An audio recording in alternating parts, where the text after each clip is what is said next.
Well, hey everyone! Welcome to episode 320 of F-Stop, Collaborate, and Listen with your host, Matt Payne. On today's episode, I had the pleasure of speaking with Astrid Preisz, a phenomenal photographer from Austria. Astrid has some of the most creative and mind-bending images that I've seen, and it was great to get to know her through the podcast and to get to learn what her approaches are to making her exceptional images. In this episode, you'll learn how her approach to photography has not only set her on a path of self-expression, but it has also completely transformed her as a person. Before we get going, I want to let you know that entries are now open for the third year of the Natural Landscape Photography Awards. We've added new categories, made further clarifications to our rules, and we've created an entirely new judging panel with only Theo Bosboom returning for year 3. In addition to Theo, we are excited to add Charlotte Gibb, Victoria Hack, Michael Shaneblum, and Andy Mumford to our panel this year, which should really spice things up considerably. As always, please let me know if you have any questions, and thanks for supporting this initiative, which showcases and promotes landscape photography that honors truthful depictions of nature. Remember, on top of the over $13,000 in cash that we'll be giving away, over 100 photographers will be chosen to be featured in our fine art photography book, and if you're selected, you get a book at no cost, which is something that no other competition offers.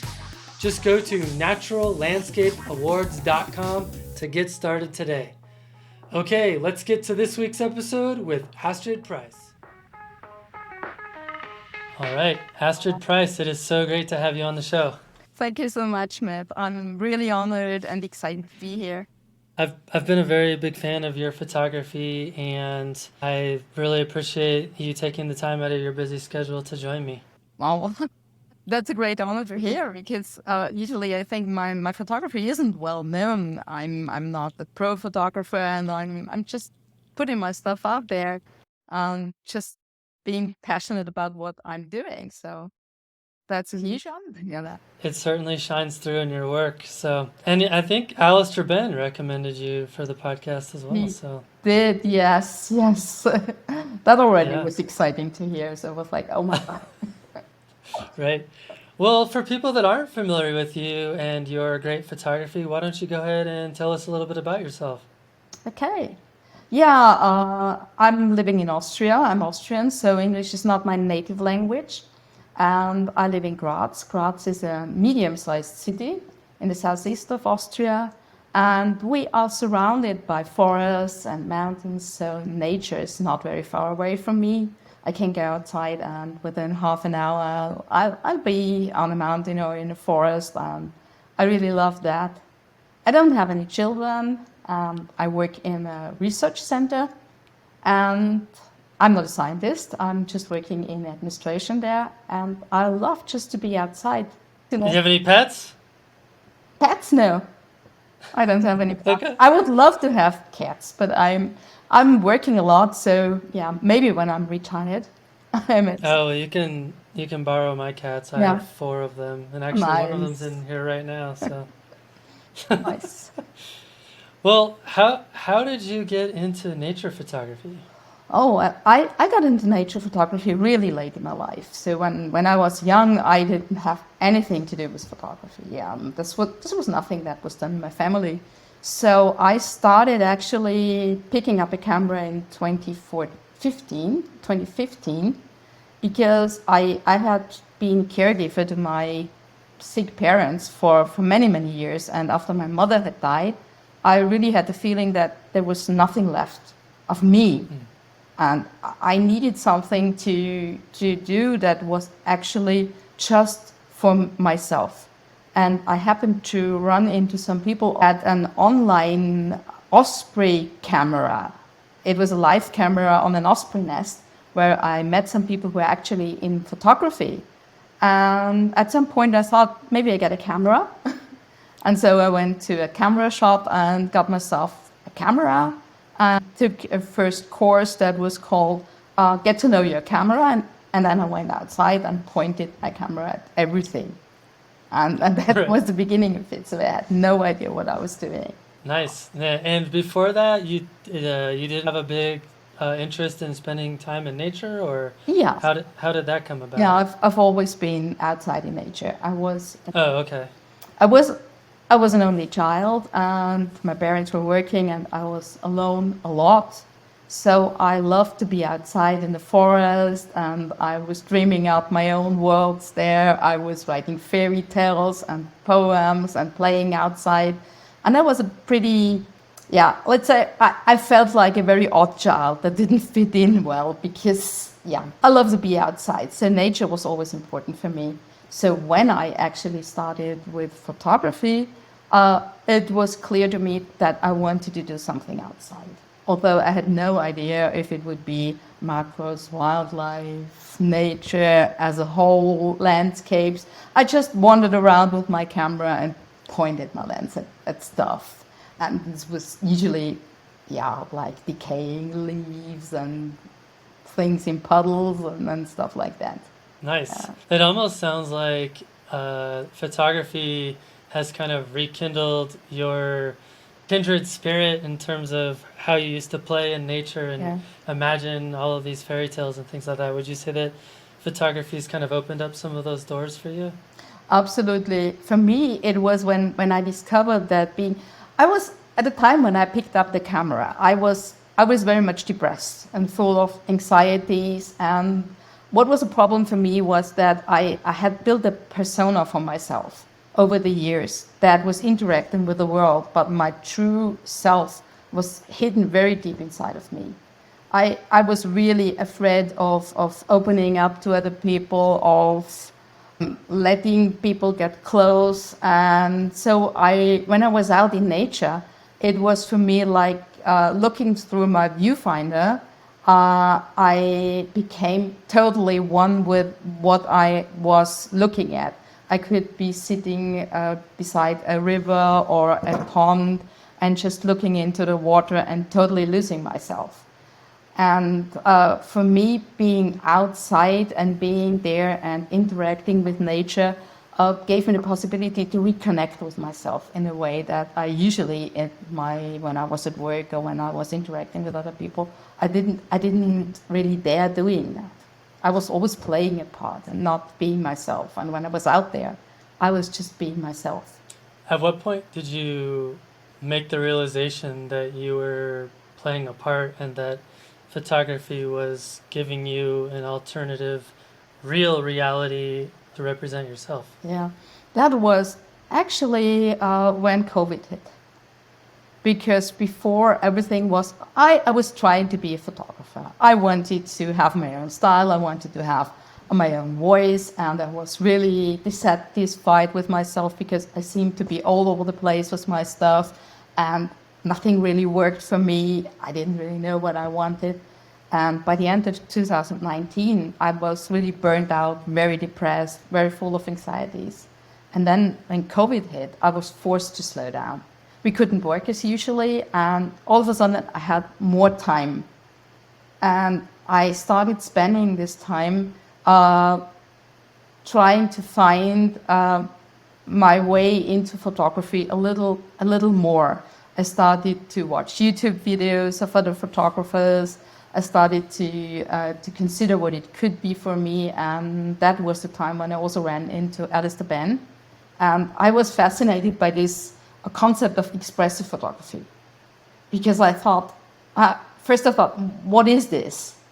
What can photography be something else than making pretty pictures? And I stuck with this, and when he offered mentorships, I started a mentorship with him in 2021. And that's when I really started to discover myself and to feel that by using this expressive element of photography, I could pour all these emotions that I had actually denied, that I had said, I don't even have them, I'm not capable of that. That I could pour them all into my photography and express things that I couldn't express verbally by just making images.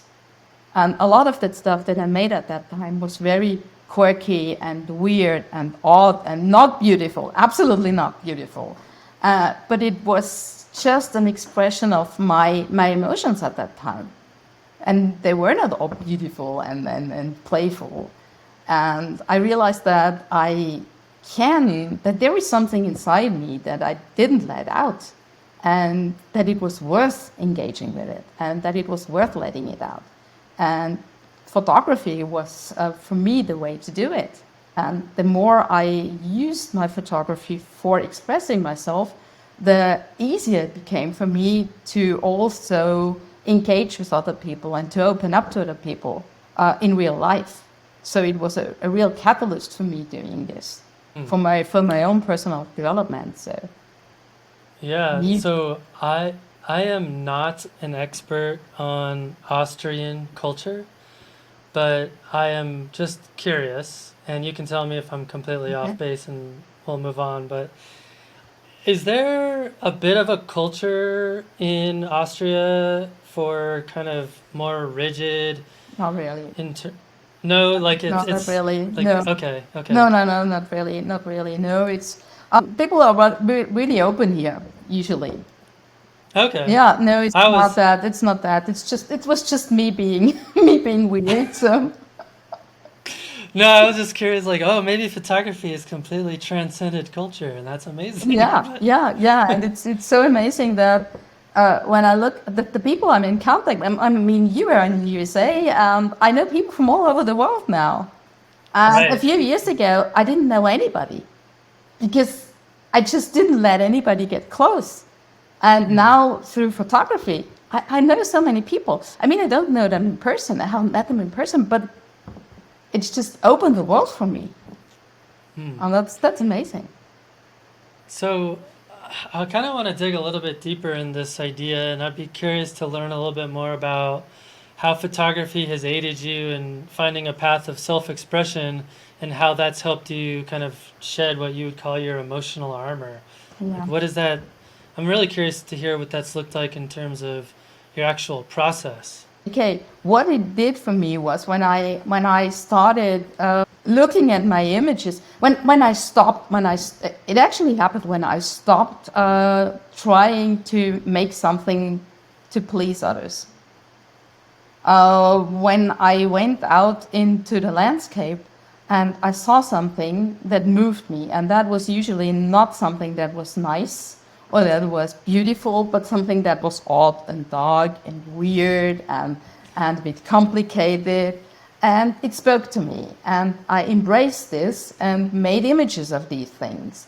And somehow I realized that what I was doing was when you're really in trouble and we have problems and you are depressed, it actually helps you to talk to somebody about it.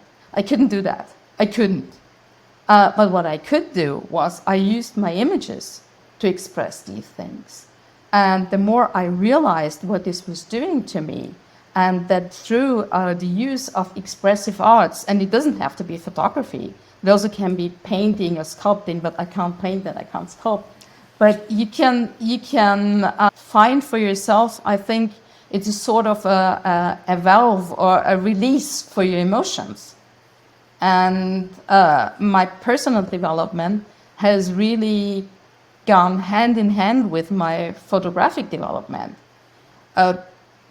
because I realized how through looking at my images and how through being in nature and through being outside, I realized that all the pressure was released, and I was able to find some joy that I didn't find before. Does this make sense? Yeah, no, it does make sense to me. It makes total sense. I was wondering as well, you're talking about having these epiphanies in terms of capturing these images of things that you're interested in that aren't necessarily beautiful, but they are representing some emotional things for you. And I'm curious what role having a mentor played in terms of being able to kind of bounce these ideas off of somebody and having them help kind of walk you through what some of these images may or may not represent for you. Can you tell us a little bit about what that was like? Yeah, well, we actually did. We didn't so much talk about the individual images. And we actually never talked about how to do this or how to make this. What we did was, when we started, was that we were talking about how we looked at the images and how these images, and he made me explain, what do you feel when you look at it? And first, this was really difficult for me, because how can I analyze my images? And I'm still struggling with that. But when you stay with your image for 10 minutes or 20 minutes, and you start looking at it, not on a superficial level, but you really try to identify, why did I point my camera there? Why did I look at this? Why did I choose this angle? Because I don't do it on purpose. I go out there, and most of the stuff that I do is very intuitive. I don't plan, I don't pre-visualize or something like that. So when I look at the image afterwards, I ask myself, what does it mean to you? And this was a lot of the process that we did. So what never happens that Alistair told me, yeah, you have to do it this way, or you should do it that way, or but he always encouraged me to question myself, to challenge myself, to ask myself questions that sometimes were not easy to answer. And he really also urged me to peel away this armor that I was wearing, in a way, and to open up. And him is a very open person himself. And when you are confronted with somebody who is that open, you also get encouraged to open up in a way. And I think that's how it started. That makes sense. So obviously, you as a person have grown and transformed through that process, which is amazing. Yeah. But I'm also curious, how have your photographs transformed and evolved through that process? Yeah. When I look at the images now that I made around when I started 2015 and 2016, 2017, I was still very much making images of things. I was photographing withered leaves and mostly intimate landscapes. But it was always something that I saw and that I made an image of. What I'm doing now is more that I am trying to make an image of a feeling. You've seen images from me. They are not following a certain style, because I really decided to no longer try to have my own style or follow a certain style, because I think I am so different every day. I have different moods. I have different feelings. Sometimes I'm happy. Sometimes I'm sad. Sometimes I'm angry. And when I go outside and I make images, they usually always represent one moment in time.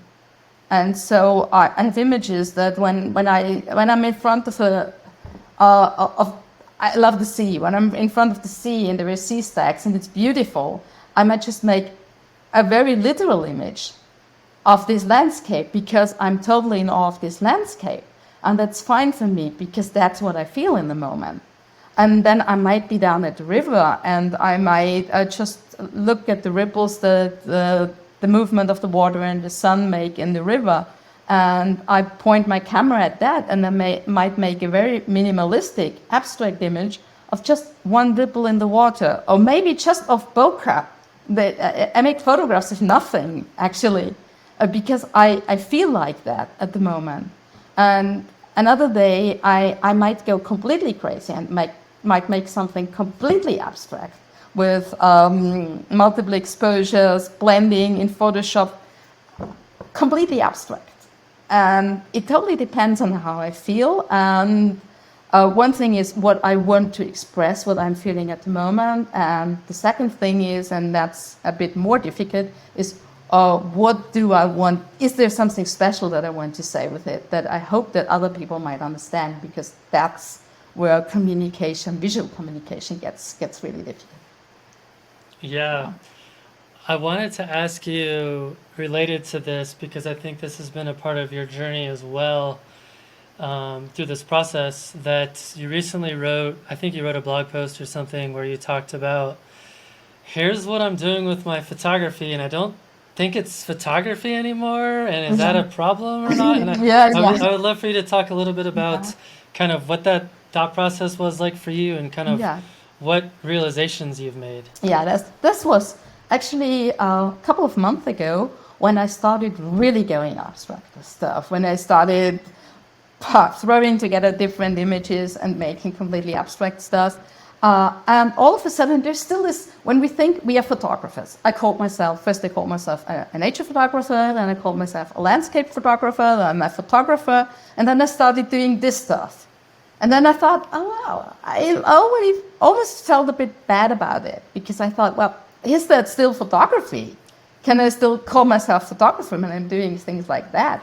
And this was that thought process. And then I thought, it doesn't matter. It doesn't matter. It's completely irrelevant what I'm doing. I could be cutting out stuff from a magazine and sitting on my living room floor and putting together something. When it's expressing what I'm feeling, it's okay because I don't have to justify myself. I can do what I want. I'm not a pro photographer. Nobody's expecting anything from me. So why should I put myself under the pressure of complying to things that other people might expect from me? Because nobody is expecting anything from me. So I Yeah. came to the conclusion that I can do whatever I want, and this was very liberating. So yeah, Yes. Yeah, what is it? I think Guy Tal calls himself a creative that uses a camera or something like that. yeah, And it's like, yeah. I mean, in 2020, I went to Venice for when it was in the middle of COVID, but we were allowed to travel again, and it was a great idea to go to Venice without any people. And I was using a night train, and they stole my gear. So my backpack with all my gear was stolen. The only thing that I still had was my phone. So I didn't go home because I said it's stolen anyway, so doesn't matter. And I started making images with my phone there. And then I realized that it's completely irrelevant because the creative process, it's in my head. It's not in my camera. It's not in my phone. And I could have tried to draw something there. And if I didn't have anything, I would have been creative anyway because it's here. It's not in the gear we use or in the tools we use. And this was a revelation too. So yes. It's equipment is relatively irrelevant.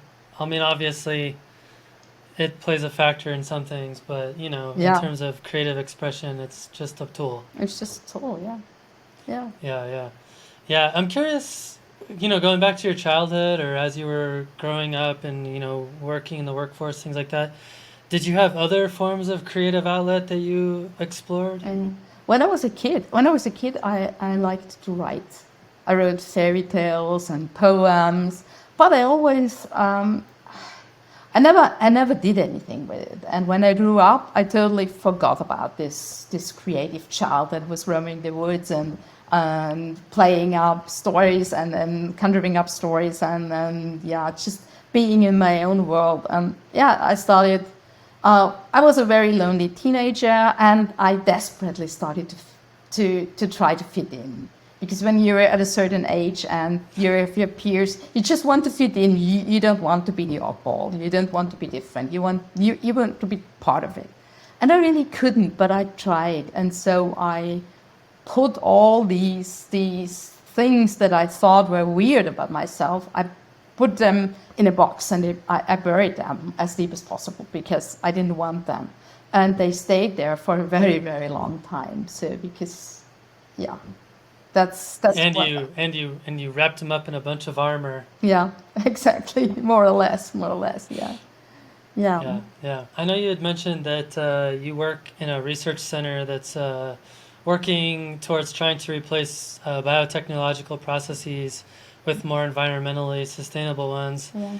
And I know you had mentioned you're not a scientist, that you're more of an administrative person, but I was kind of curious still to learn if there's any intersection with that line of work and your Yeah. photography in terms of how you see nature or how your photography is impacting how you engage in that work.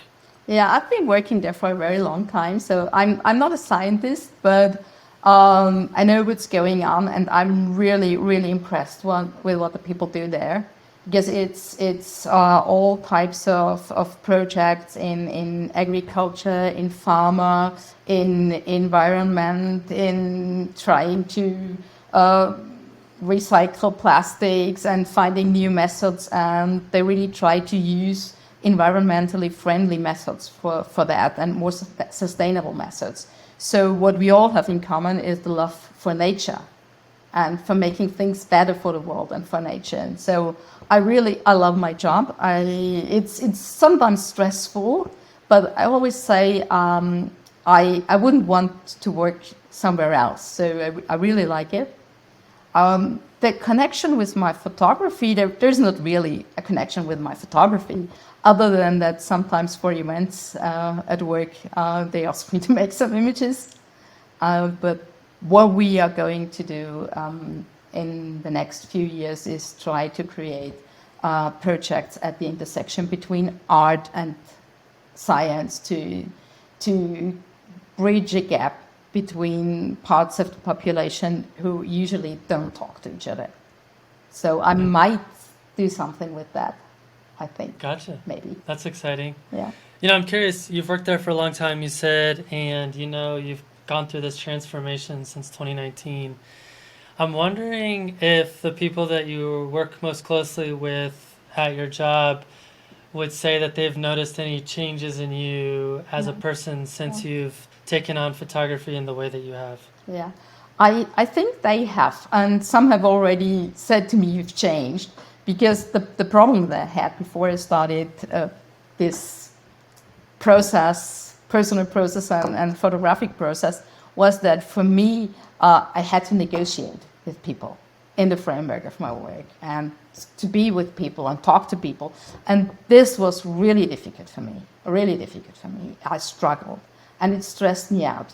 And what I, for myself, realized was that I'm much more relaxed now when talking to other people. And I've started being much more authentic and much more myself. And that also helps at work. That's absolutely, absolutely.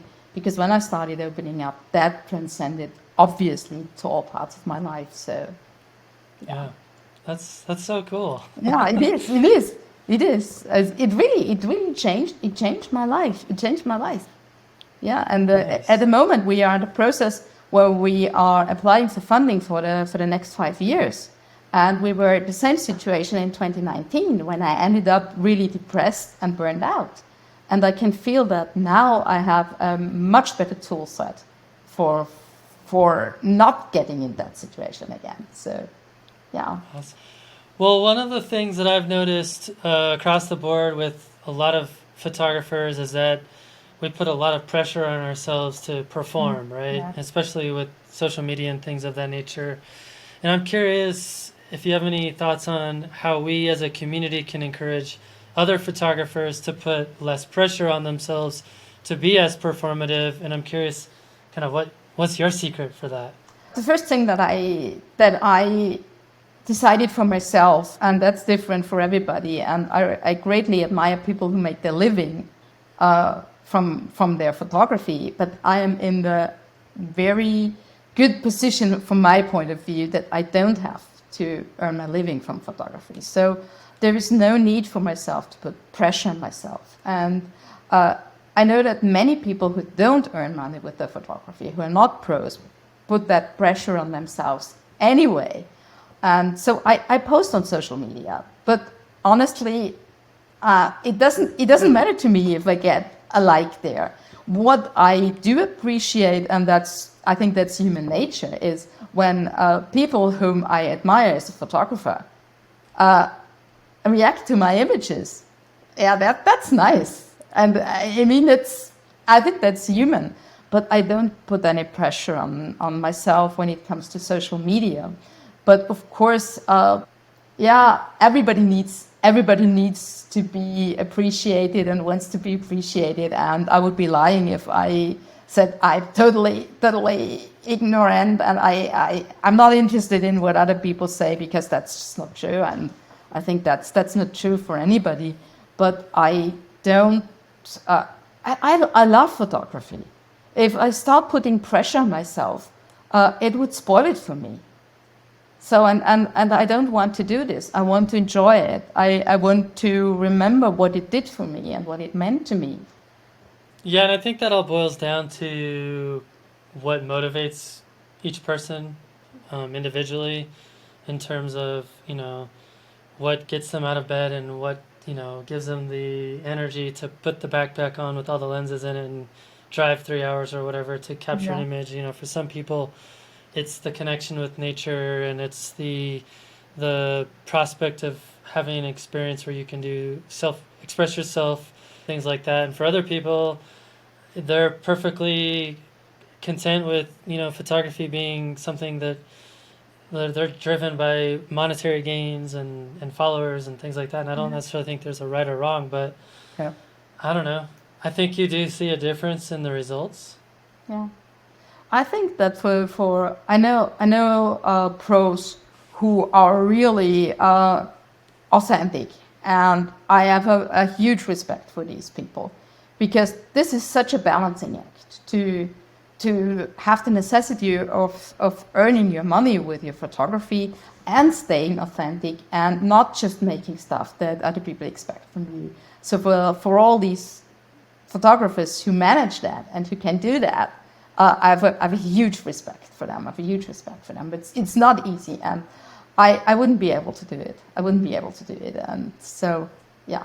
Well, earlier you had mentioned that visual communication has some challenges, and I'm curious, from your perspective, what are some of the pitfalls of visual communication, and how can we overcome them? I think that communication as a whole, also when we talk to each other or when we write something, you just can't expect that people actually really completely understand what you wanted to say and what you want to say or express. And I think it's even more difficult when you're using a visual language. And so for me, I decided that I have no right to other people understanding what I want to say. I can't expect from them that they totally get me, and I just need to get away from the point where I really expect that. So what I do is, with my images, I express myself, I express my feelings. I know what I want to say or what they say to me, these images, but and I put them out there as a sort of an offering.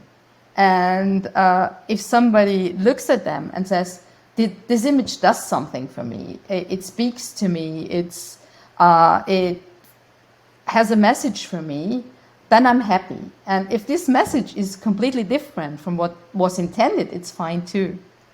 Mm-hmm. And I really love when people start discussing about my images and see different things in them. And that's really exciting. And I just don't expect people to exactly get what I meant.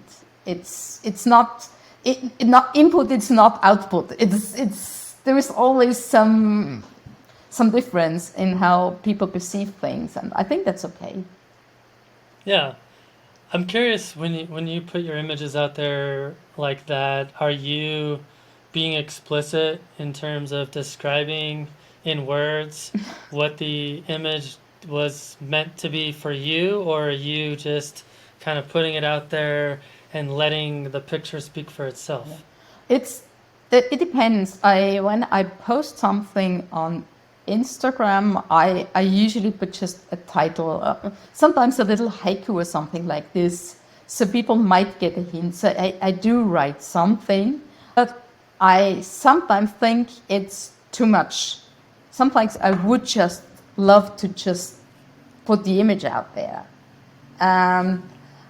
But I always try to ask people when they are ready to engage, to ask them what does it mean to you.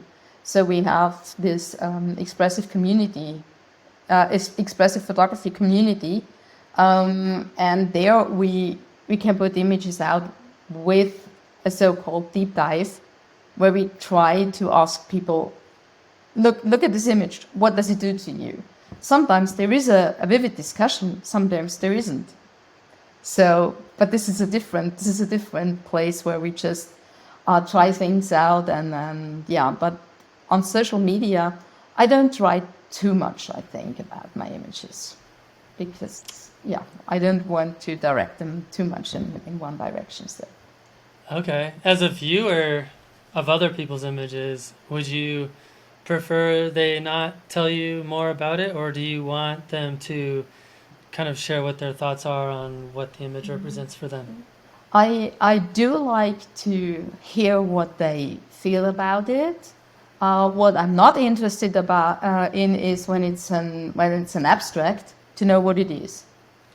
Oh, okay. So So you it's want complete ambiguity. yeah. If it's an abstract, I don't.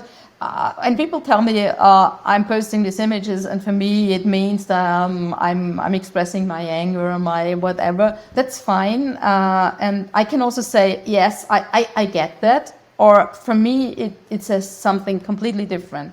But what I'm not interested in, when you post in completely abstract images and somebody says, "Oh well, it's actually this building over there that I made a double exposure of." I'm not interested in that, because I prefer to look at the aesthetics of it and just feel it for myself. What the actual subject was is not important for me.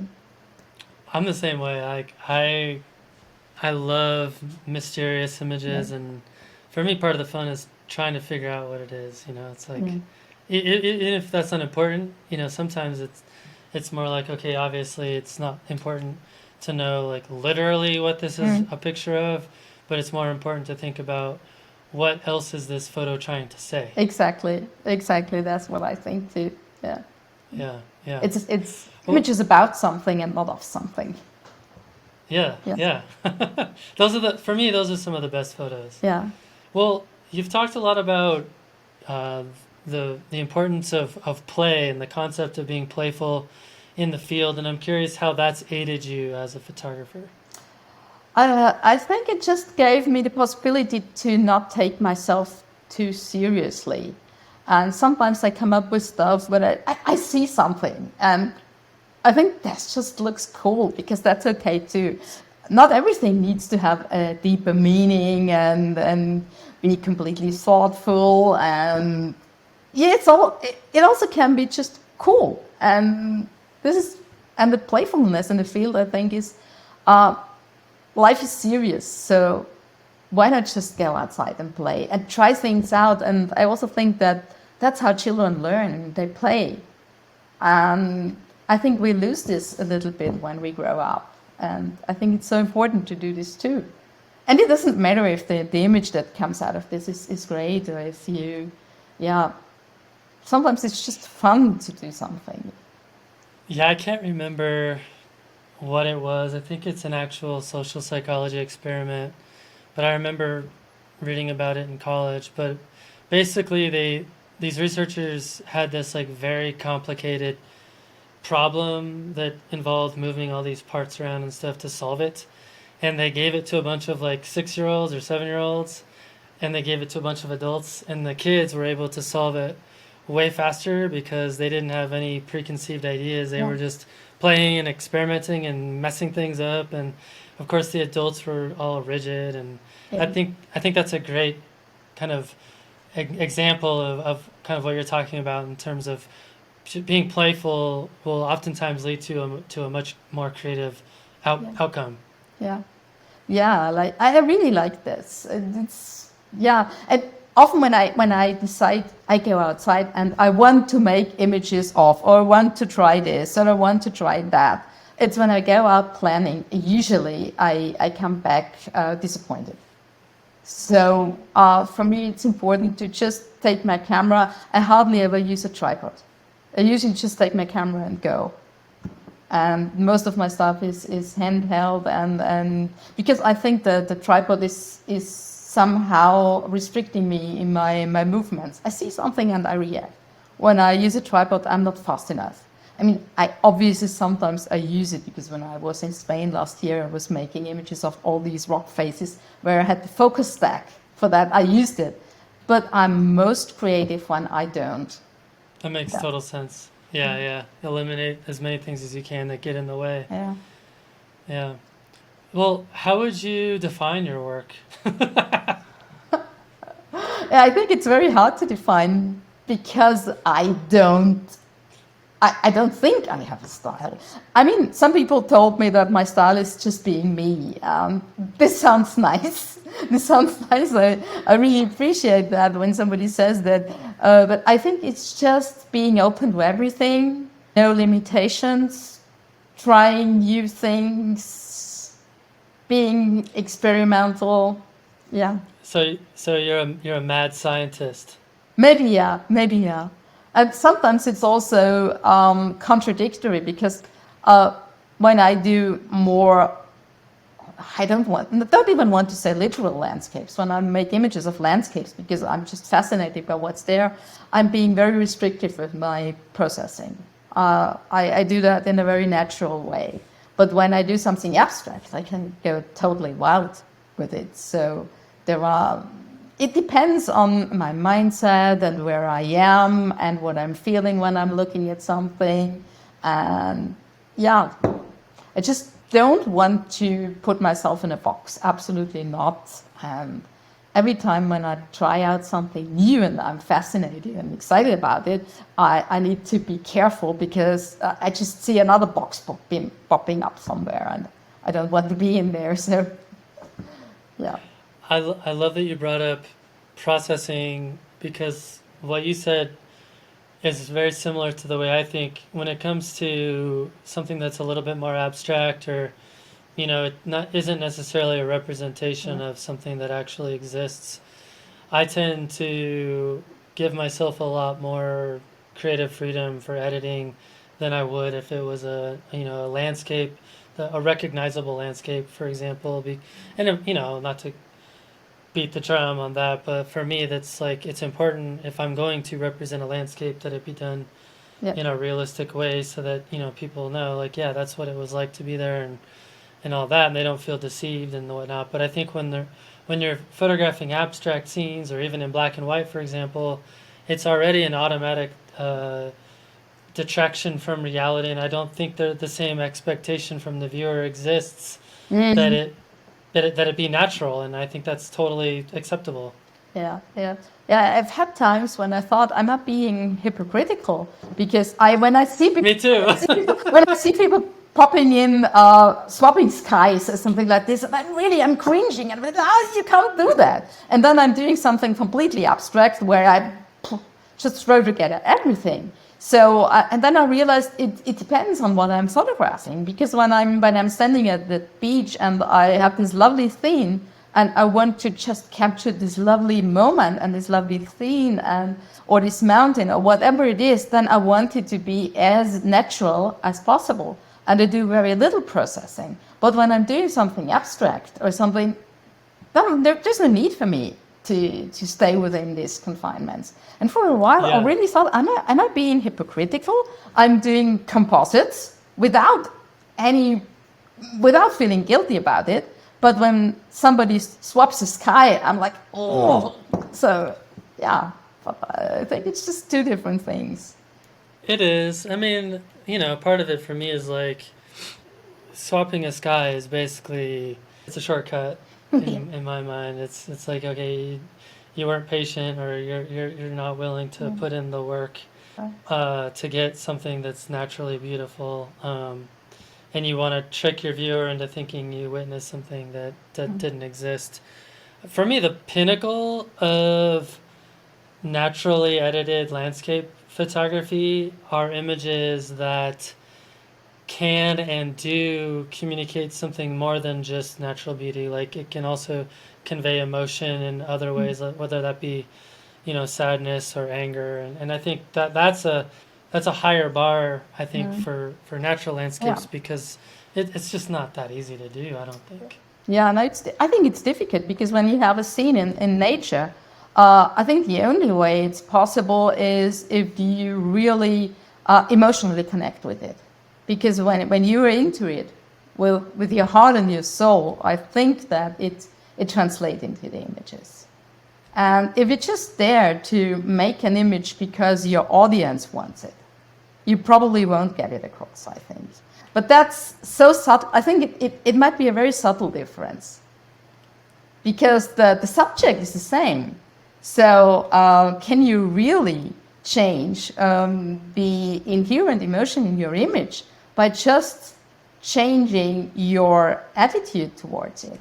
If you stand in front of the same scene and one photographer just makes an image because they need this image for their portfolio, and the other one is just totally engaged into the scene and fully into it with their heart and their soul, does it make a difference for the image?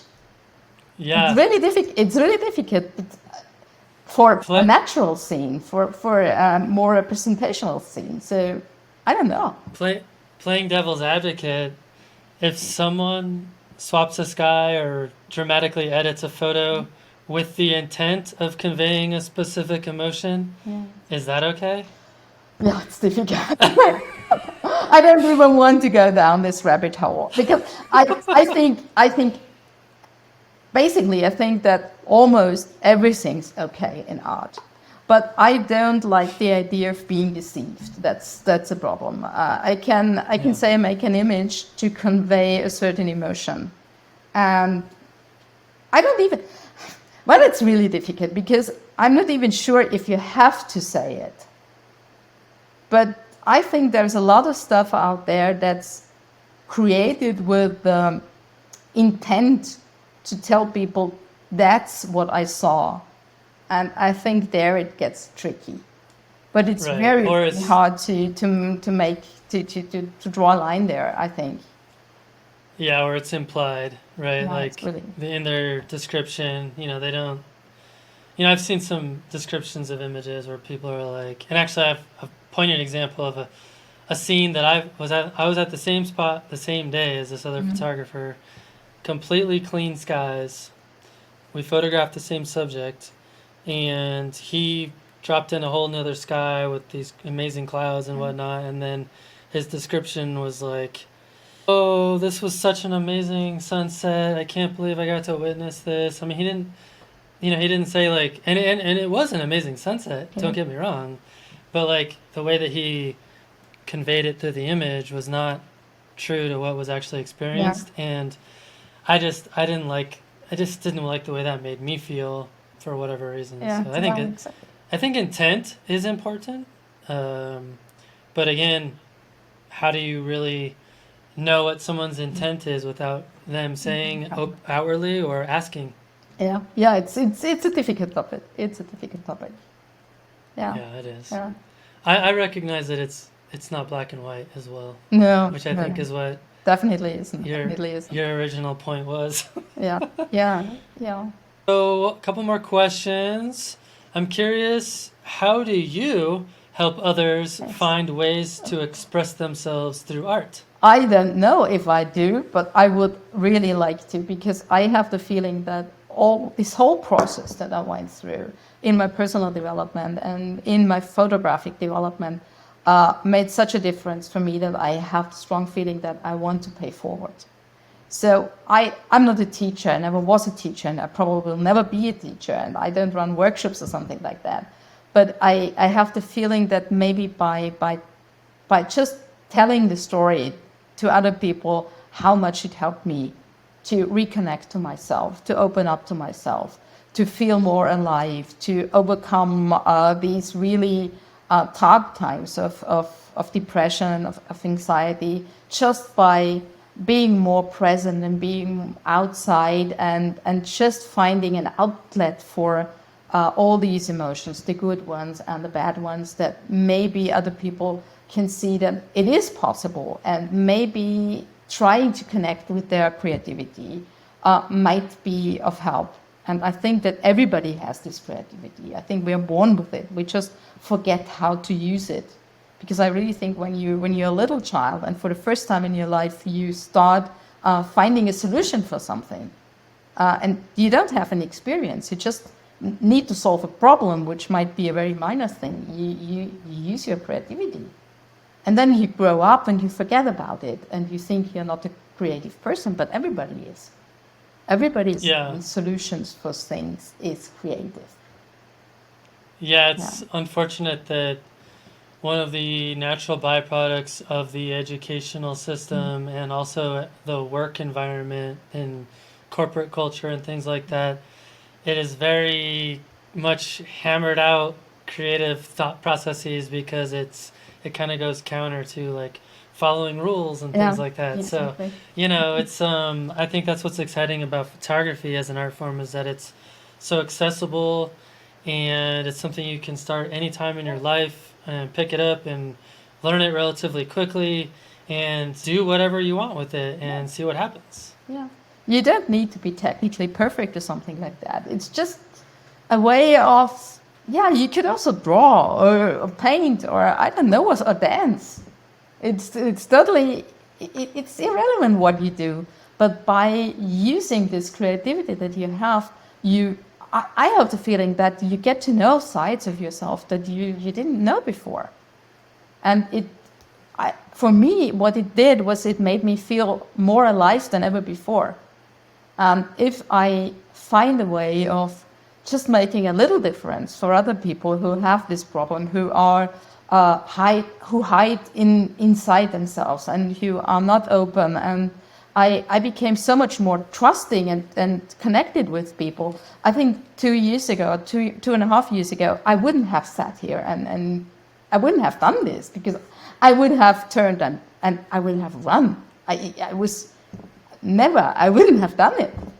And now I'm doing it because, yeah, what's the worst thing that can happen? And I think that photography had a huge part in this. And I just want to show other people that it's possible and especially out in nature because this is such a, this is for me where I recharge my batteries when I'm outside.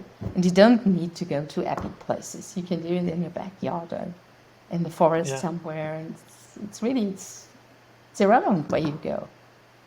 Yeah. Well, I'm glad you did come on because I think that your story and hearing you talk about your journey is very inspirational and I think it will resonate for a lot of our listeners. So thank I you. hope so. I hope so because I really want to help other people with this. And I don't know why. I don't know. I know why. Sorry, I don't know how exactly at the moment. But yeah, I'm trying. Yeah.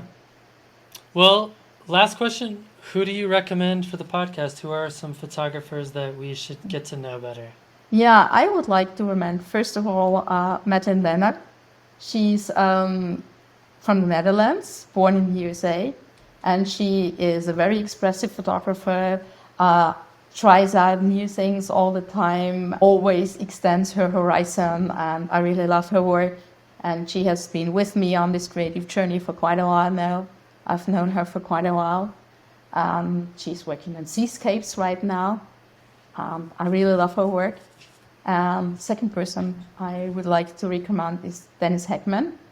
He is also from the expressive photography community, and what he does, he has these wonderful, among other things, but this is what strikes me most, is these wonderful multiple exposure tree images on film. These are just amazing stuff. Yeah, I am such a sucker for multiple exposure. As long as it's not obvious that it's multiple exposure, like I love it when it tricks you. You're Yeah. like, whoa, and then you realize it's multiple Yeah, exposure I later, and you're just like, started with wow. that stuff. I just started with that stuff. That's another one of these things that I was so curious because I have a Sony and Sony doesn't offer multiple exposure I know. camera. Come on, Sony. Yeah, I have been, yeah. And so I went and bought myself an R6, a Canon, Oh yeah. just for that stuff because I wanted to try it out. And I'm not gonna lie. I thought about doing the same thing. yeah, it's really fun. It's fun. But what I realized for myself was that I get stuck in this technical stuff. And I made some rather cool images. But after a few days, I was thinking, yeah, but where's the soul in it? I need to go out in nature and do something where I'm more engaged. I can do both. So you can do these multiple exposures out there, but because I didn't know anything about it, I had to go into the technical side of it first. Right. But it has to become second nature, and then once it does, then you'll start to see things that will go together. Yeah. And you won't have to think about the how. Yeah. It's more about just reacting and expressing what you want to say. I'm not at that point yet because I just no. I was so curious about it, so I always try to try out new things. I always see where that goes. Practice makes perfect, right? Yeah. Well, all right, Astrid. This was really fantastic, and I am looking forward to seeing many more of your incredible photographs. Thank you very much, Matt. I think it's great what you're doing, and that you're giving photographers the possibility to put themselves out there. And yeah, thank you very much. It was a huge honor.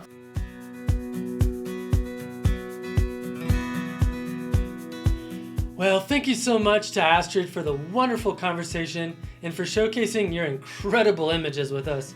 You are truly an inspiration. I am blown away by your story, and I hope that it helps others realize the power that nature photography can have on transforming us as human beings.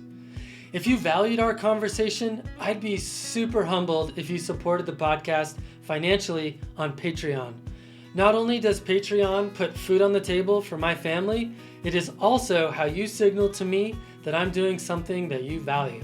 We operate on the value for value model here on the show, and I think if you value it, then you should pay for it. In my opinion, anything more than zero is totally fair in my book. Thank you to the 200 plus kind and generous souls who already do. You are truly appreciated. Thanks again. Okay, that's all for now. Thanks for stopping in, collaborating with us, and listening. See you next week.